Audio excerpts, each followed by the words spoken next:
Nah, saya lanjutin lagi ya. Nah, sekarang yang kedua tentang ramalan 12 sio ini sio ya. Nah, ada 12. Padahal gini, itu cuma sebagai penanda kelahiran seseorang ya. Bukan tradisi Buddhis loh, ingat. Apalagi ajaran Sang Buddha. Itu astrological ya. Ya istilahnya Chinese astrological sign. Kalau yang zodiak itu Taurus, apa itu Western astrological sign. Nah, ini kalau sio ini kan the Chinese astrological sign. Ya, itu cuma istilahnya ilmu lah yang mempelajari tentang ya pengaruh benda-benda di angkasa terhadap kehidupan manusia berdasarkan ya kepada siklus 12 tahun masing-masing diberi nama binatang menurut legenda kuno. Buddha panggil nih ceritanya nih ya, namanya juga legenda kan. Nah, panggil semua binatang untuk hadir lah, untuk rapat ya, hadap kepadanya pada bulan purnama sebelum ya katakanlah sekali lagi legenda ya, kayak semacam mitos ya, meninggalkan keduniawian parinibbana ya, nah, di bumi ya. Tapi istilahnya hanya ada 12 binatang yang datang penuhi panggilannya ya.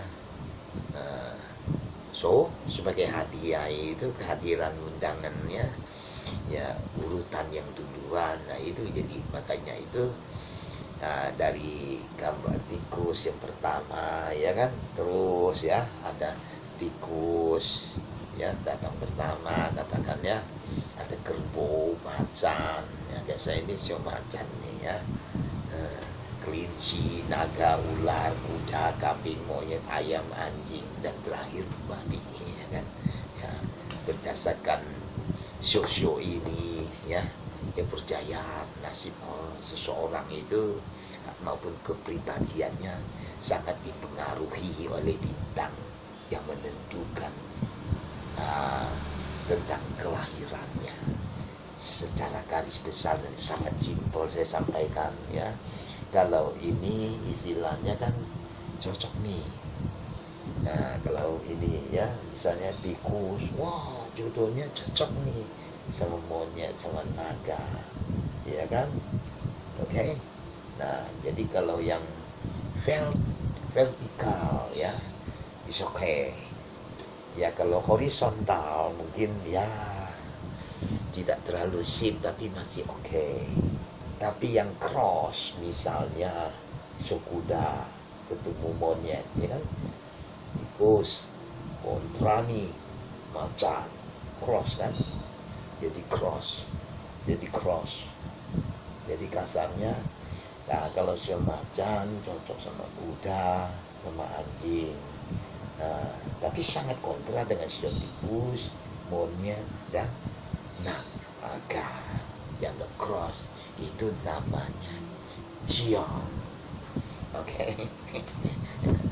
Untuk detailnya nanti unsur-unsur lagi, tapi saya bukan bahas gitu ya. Oke. Nah, saya cuma mau sampaikan itu kepercayaan tradisi Tiongkok, bukan ajaran Buddha ya. Nah, oke. Nah terus, nah tapi karena tadi kayak saya istilah macan ya, mesinnya cocok katanya sama kuda sama anjing. Nah ketemu monyet itu kan cross ya, cross Jiong. Jadi kalau Jiong gimana? Nah, dari 12 sio ini masing-masing ditarik garis ya dan dikelompokkan sedemikian rupa sehingga ada sio yang serasi lah, ada juga yang kurang serasi ya, seperti yang tadi horizontal. Kalau dia vertikal is okay, ya. Nah kalau dia cross, wah ini ciong, ya. Jadi itu bila disatukan atau di istilahnya dideretkan, ya, nah, itu sangat tidak suatu hubungan dengan show lain, itu tidak keserasian, kontra, ya. Kalau itu namanya kurang serasi kan. Nah show ini maka disebut jiong, ya. Dipercaya kalau jiong itu bisa sial, ya, bagi masing-masing pemilik show yang sedang berada dalam siklus tak serasi. Nah itu ciong. Jadi kau bagaimana ini, nasib gue sial. Sekali lagi ingat, ya, umumnya orang percaya ginian, ya, ya kalau ciong bagaimana, ya ciswak, ya, tenang, ya, ciswak, ya. Ciswak itu apa? Untuk menghindari ciong tadi. Biasanya orang cari jalan keluar nih, agar tidak bawa sial melulu pada nasibnya. Satu-satunya cara ya dianggap bisa nangkau, paling tidak hindari kesialan dengan melakukan upacara buang sial yang namanya ciswak. Yang berikutnya lagi nih, yang kepercayaan nih, hu nih, ya, hu atau fu, ya, biasanya ungu merah kan hoki. Coba dikasih ampo merah, temen, kasih putih, mau nyumpahin gue modal, gitu.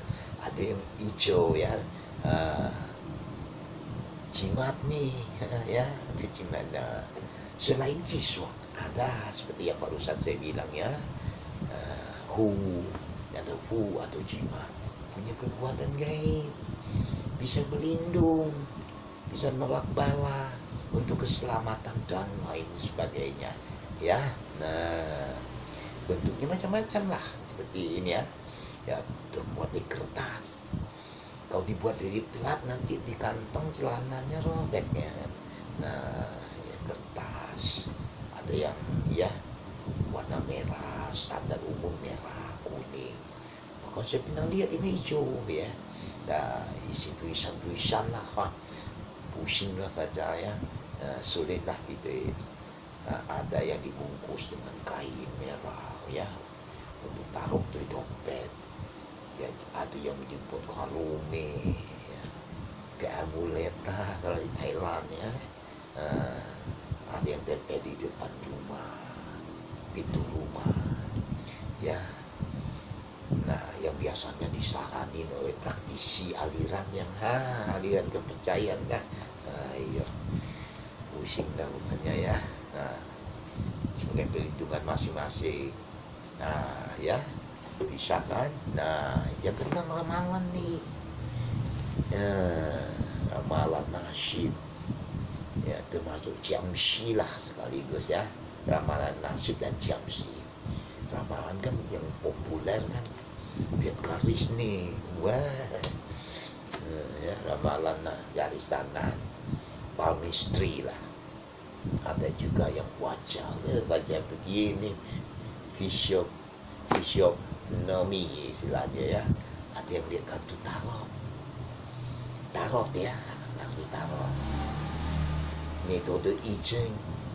Ada jamsi tahu kan, dia kerja, dia tok keluar angka 30, penerjemah. Nah ini tujuannya lah, ya, ramal nasib lah.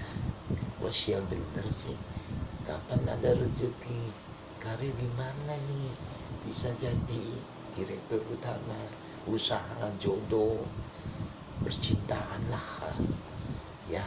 Nah dalam Buddhisme tujuan untuk bersihkan pikiran dari ketanakan, kebencian dan kebodohan. Ajaran Buddha sebagai tuntunan untuk perjuangan diri sendiri untuk kendalikan pikiran.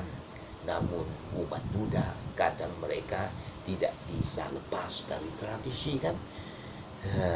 Coba aja kita pulang kampung lihat, kita nggak percaya, bisa sekampung percaya bagaimana. Ya, jadi sulit itu gimana di kampung misalnya kan, gimana. Nah, tembakan Buddha itu ya suka duka, nasib rezeki jodoh adalah ditentukan oleh karmanya sendiri, bukan karena perbedaan tahun kelahiran ataupun takdir. Dan mengenai ramalan itu cuma prediksi lah, ya, prediksi perkiraan cuaca, kayak ramalan cuaca besoknya bakal banjir, tahu-taunya kemarau panjang, ya, sebagai perlindungan masing-masing, ya kan. Ya, kata Buddha udah sabdakan nih, engkau masing-masing wajib membuat dirimu sendiri sebagai pulaumu, dirimu sendiri dan bukan hal-hal yang lain sebagai pelindungmu. Masing-masing kamu wajib membuat dhamma sebagai pulaumu, hanya dhamma dan bukan hal-hal yang lain sebagai pelindung. Lihat di Samyutta Nikaya 47 poin 13, ya. Nah, berdasarkan sabda itu jelas Buddha, ya, semua terfokus pada kita. Kalau kita buat baik, pasti kita dapat, ya, kebajikan dalam kehidupan ini maupun nanti di alam akan datang. Buat jahat itu percuma. Oke, ya, ini sekilas. Thank you.